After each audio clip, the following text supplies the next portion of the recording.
Hello, and welcome to You Are Your Own Hero.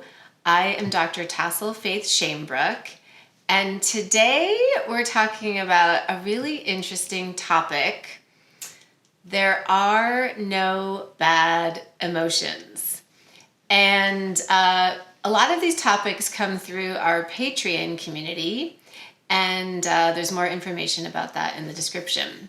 So I'd like to start off by saying that I believe most of us are really socialized into thinking that there are positive emotions that are good and that there are negative emotions that are bad. And from my orientation, I really believe that all emotions are very helpful to us. And maybe a better terminology could be there are comfortable emotions and there are uncomfortable emotions, but both of these in the end are quite helpful to us. We can really think of our emotions as our internal guidance system.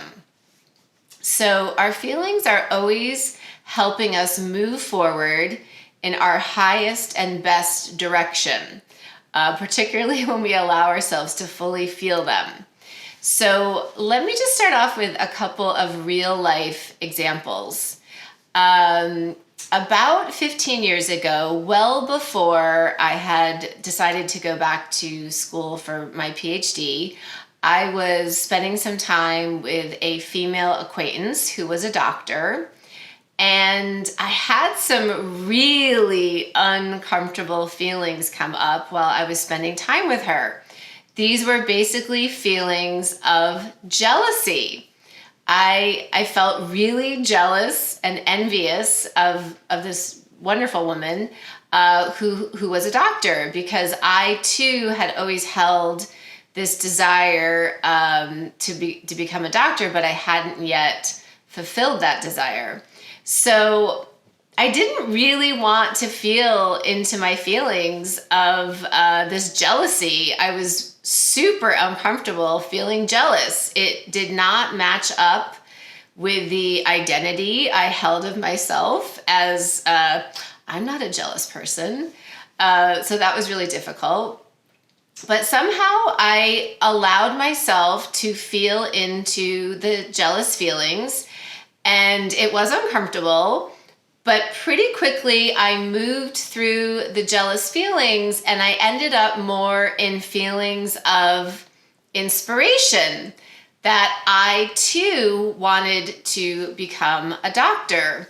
So what really happened was the energy of the emotion switched from something we might think of as negative to something more positive. The polarity switched. And it really ended up being a crossroads moment for me, for my motivation to go back to school and become a doctor. And really soon after that situation is when I really started to do that. Another example is during my divorce custody situation with my former husband. We went through a very, very acrimonious divorce. Private investigators and court hearings and just massive betrayals on each side. And after the dust had settled and the divorce papers had been signed, I was left with extremely uncomfortable feelings towards my ex-husband, as I'm sure he also held towards me. And these were feelings of anger, hatred, revulsion, really uncomfortable feelings, which again did not match up with my own identity, that I'm not a person who feels so angry or hates people or is revulsed by people. That was really uncomfortable for me. I felt very uncomfortable. It didn't match up with my identity. And then also it was just really painful to feel into all of those feelings and somewhat just really experience on an emotional level everything that had happened. So for a while, I basically avoided my feelings towards him, and I did things to avoid him. And for instance, I asked him to drop our kids off to me at their school rather than coming to my house. And there was a lot of avoidance. And this really was not serving my family at all. It was not what was highest and best for any of us, particularly my children. So I really realized somehow I just had to feel all of it so that I could possibly move past it, that the only way past it was through it. So I did give myself permission eventually to feel all of that, to feel the hatred, to feel the anger, to feel the revulsion. And what happened was I moved through all of those feelings. And then on the other side was peace and forgiveness. And I absolutely think had I not allowed myself to feel those bad emotions, I would not have arrived at this very different place of peace and forgiveness. So were the emotions of hatred and anger bad, or were they really just a response to a very painful situation that I had co-created with my ex-husband? And again, the polarity of these emotions really switched from negative to positive, from hatred and anger to peace and forgiveness. And so not only do I believe that I don't think I would have arrived at peace and forgiveness had I not traversed through all those emotions, I also think the level of my commitment of peace and forgiveness now to my ex-husband is so strong and so high because I felt all of that more uncomfortable emotions of hatred and anger that I had helped co-create with such an acrimonious divorce. So in the end, feeling all of those super uncomfortable feelings really helped expand me and really taught me something very precious about the sanctity and treasure of peace and forgiveness within any relationship. So I really believe that one of the biggest problems in our society is stigmatizing certain emotions, like jealousy or anger. And not to say that we should ever act in any destructive way from these emotions, but that we can allow ourselves to feel them and have them move through us. And so many of us end up feeling uncomfortable about feeling our uncomfortable emotions. And it really seems that not feeling our emotions can keep us stuck and stagnant. So if I had not allowed myself to feel the jealousy and move through that feeling to the other side of inspiration, perhaps I would have missed out on being really motivated to move forward with my PhD. Had I not allowed myself to feel the hatred and the anger towards my ex-husband and moved through those feelings towards peace and forgiveness, I'm not sure I ever would have arrived at peace and forgiveness, and I'm not sure I would value peace and forgiveness as profoundly as I do now.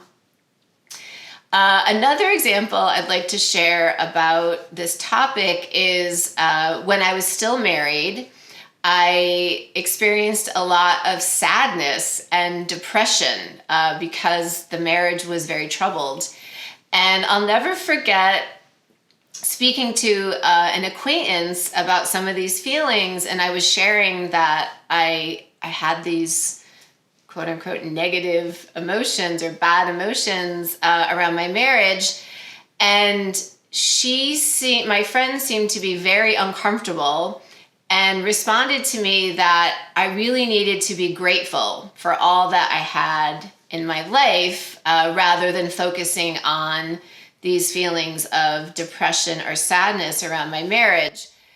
And I also knew from things she had told me that she was not really in an ideal marriage herself, and yet she was trying to make the best of it. And golly, if I had not felt all of my feelings of sadness and depression around my marriage and eventually been inspired to take action to leave the marriage and really make a better life for myself and for my ex-husband to be able to do the same, that really would have been a shame. That really would have been a waste for both my ex-husband and I to remain in a union that was just really not healthy. So I would really kind of maybe term this orientation that we need to be grateful all the time, and we cannot pay attention to any other type of emotions that are arising. I would really call that almost toxic gratitude. This feeling that we need to be in a state of gratitude no matter what. I think we really are missing very valuable other types of emotions that can guide us in our highest and best direction if we feel so chained to this idea of feeling more positive emotions or gratitude all the time. So the overall idea here is really that we can trust ourselves, we can trust our feelings, we can trust what is naturally arising in us, somewhat in response to the situations that we are in. And these emotions may be comfortable at times and they may be uncomfortable at times, but that we can trust they are always guiding us on our highest and best path. And it really seems like we live in a society that is very uncomfortable with uncomfortable emotions, that somehow there is something wrong if we feel at times uncomfortable.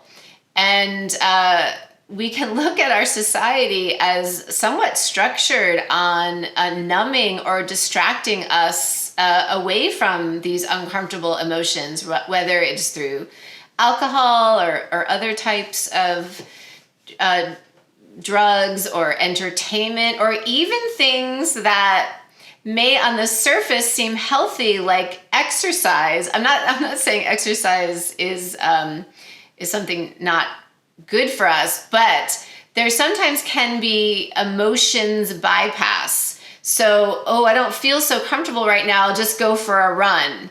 And a run is great, but it's also great to feel your emotions as well. So not to use other types of activities as a way to move us away from what is arising within us and is really asking to be honored and felt. And another just point I'll add here is that discomfort is often what motivates us. Otherwise, we tend to be somewhat stagnant. So it's often the discomfort of feeling certain emotions that can eventually motivate us to move forward in certain ways. When the pain of not changing is greater than the pain of changing is when we tend to take action. So for you, dear friends, are there any uncomfortable emotions that may be waiting for you to feel into and that really may end up being a portal for you to move in a highest and best direction in your life? And that has been what my experience has been with these types of emotions, that they really are tremendous gifts and really help us move forward in the most beautiful, most benevolent ways for us possible. So thank you so much for joining me on this video. If it's resonant with you, please like the video or subscribe to the channel. And we'd also love to have you in our Patreon community, and there's more information about that in the description. Thank you so much.